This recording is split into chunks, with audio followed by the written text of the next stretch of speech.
ضیا T V کے ناظرین، ہر سال 5 ستمبر کا دن ہم سب یوم اساتذہ یعنی ٹیچرز ڈے کے طور پر مناتے ہیں۔ تو آئیے اسی مناسبت سے ضیا ٹی وی کے اس ایپیسوڈ میں ہم بات کرتے ہیں اساتذہ یعنی ٹیچرز کی اہمیت اور ان کے مقام و مرتبے کے بارے میں۔ ناظرین، ایک قابل استاد ایک ماہر اور تجربہ کار جوہری کی طرح ہوتا ہے۔ جب طالب علم استاد کے پاس آتا ہے تو اس کی حیثیت ایک بے قیمت پتھر کی سی ہوتی ہے، لیکن استاد اپنے ہنر سے پہچان لیتا ہے کہ اسے کس سمت میں تراشا جائے تو یہ بے قیمت پتھر بیش قیمت ہیرا بن جائے گا۔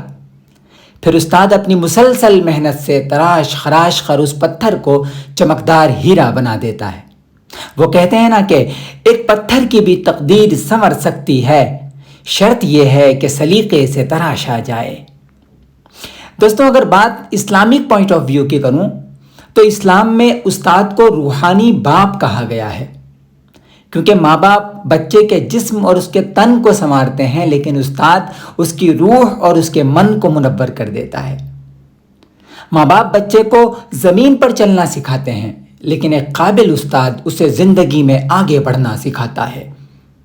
اس دنیا میں بس استاد ہی ایک ایسی ذات ہے جسے یہ آرزو ہوتی ہے کہ اس کا طالب علم اس سے بھی بہتر اور کامیاب انسان بن جائے، ورنہ ساری دنیا ہمیں خود سے پیچھے ہی تو رکھنا چاہتی ہے۔ دوستوں، ایک استاد کی اس سے بڑی فضیلت کیا ہوگی کہ ہمارے آقا و مولا صلی اللہ تعالیٰ علیہ وسلم نے لوگوں کے بیچ اپنا تعارف، اپنا انٹروڈکشن دیتے ہوئے فرمایا تھا کہ میں ایک معلم یعنی ایک استاد بنا کر بھیجا گیا ہوں۔ حضرت عمر فاروق اعظم رضی اللہ تعالیٰ عنہ سے کسی نے پوچھا کہ آدھی دنیا کے حکمران اور اتنی بڑی سلطنت کے مالک ہونے کے بعد بھی آپ کی کوئی حسرت، کوئی آرزو باقی ہے؟ آپ نے فرمایا، میں سوچتا ہوں کہ کاش میں ایک معلم ہوتا یعنی ایک استاد ہوتا۔ حضرت علی رضی اللہ تعالیٰ عنہ نے فرمایا کہ جس نے مجھے ایک حرف بھی سکھا دیا وہ میرا استاد ہے۔ ایک جگہ فرمایا کہ جس نے مجھے ایک حرف بھی پڑھا دیا میں اس کا غلام ہوں، اب چاہے وہ مجھے آزاد کرے چاہے بیچ ڈالے۔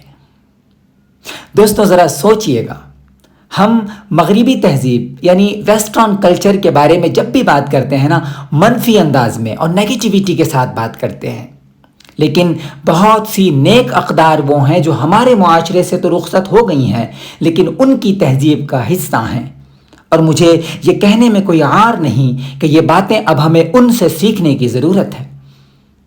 دوستوں، فیمس رائٹر اشفاق احمد برطانیہ میں تھے۔ ٹریفک رولز بریک کرنے کی وجہ سے ان پر جرمانہ یعنی پینلٹی لگائی گئی تھی۔ مصروفیات کی وجہ سے وہ چالان جمع نہ کر سکے تو انہیں کورٹ میں پیش ہونا پڑا۔ عدالت کے کمرے میں جج نے ان سے پوچھا کہ آپ نے کیوں چالان جمع نہیں کیا؟ تو انہوں نے کہا، میں ایک پروفیسر ہوں، اکثر مصروف رہتا ہوں، اس لیے میں چالان جمع نہیں کر سکا۔ دوستوں، یہ سن کر جج نے عدالت میں موجود لوگوں کی طرف دیکھا اور کہا، "The teacher is in the court"، یعنی عدالت میں ایک استاد موجود ہے۔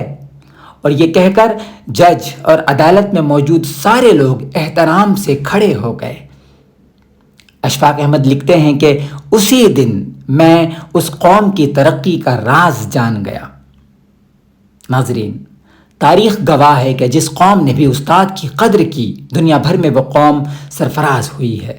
امریکہ، برطانیہ، جاپان، فرانس، ملیشیا، اٹلی، دنیا کے تمام ڈیولپڈ کنٹریز میں ٹیچر کو جو عزت اور مقام و مرتبہ حاصل ہے وہ ان ملکوں کے پریزیڈنٹ اور پرائم منسٹرز کو بھی نہیں دیا جاتا، کیونکہ وہ جانتے ہیں کہ استاد نور کا مینار ہے جو اندھیرے میں ہمیں راہ دکھاتا ہے۔ استاد ایک سیڑھی ہے جو ہمیں بلندی پر پہنچا دیتی ہے۔ دوستوں، مجھے افسوس ہے کہ ہمارے ہاں استاذوں کی محنت اور ان کی کاوشوں کا کوئی مول نہیں۔ استاد ہونے کی وجہ سے اسے کوئی عزت، کوئی رتبہ حاصل نہیں۔ آپ برسوں محنت کر کے اپنے سینے کا علم کسی کے سینے میں انڈیل دیجئے، لیکن پھر بھی وہ دن آتا ہے کہ آپ کو کہنا پڑتا ہے، جن پتھروں کو ہم نے عطا کی تھی دھڑکنیں، ان کو زباں ملی تو ہم ہی پر برس پڑے۔ دوستوں، یہ سچائی ہے کہ جس سماج نے استاذ کی اہمیت کو جانا اور استاذ کو اس کا حق دیا، اس نے کامیابی کی منزلیں طے کی، اور جس معاشرے نے استاذ کی تحقیر کی، تذلیل کی، اسے بے قدر و قیمت جانا، ذلت و رسوائی اس سماج کا مقدر بن گئی۔ ان اشعار پر اپنی بات مکمل کر رہا ہوں کہ میں معلم ہوں کہ تدریس ہے میرا شیوا، نامہذب کو میں تہذیب کی ضو دیتا ہوں، میری ہستی ہے ضیا خلق و مربت کا چراغ، میں زمانے کو نئے عزم کی لو دیتا ہوں۔ جلد ملیں گے ایک نئی ویڈیو کے ساتھ۔ اللہ حافظ۔ السلام علیکم ورحمۃ اللہ تعالی وبرکاتہ۔